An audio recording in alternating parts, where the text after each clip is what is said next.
আমি doctor D Chatterjee, আমি একজন উদাহরণ ম্যাক্সিলোফেশিয়াল প্যাথোলজিস্ট। তো আজকে যে আমি আলোচনা করব সেটা JN.1, যে কোভিডের নিউ ভ্যারিয়েন্টটি সম্বন্ধে।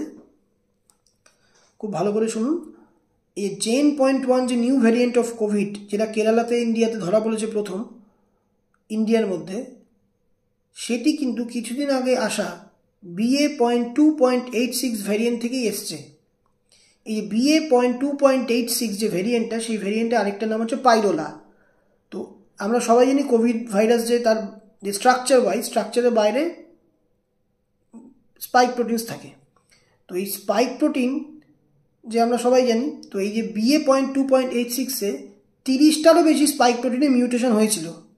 আর এই JN.1 যে নতুন যে ভ্যারিয়েন্টটা এসছে, it has an additional spike protein mutation.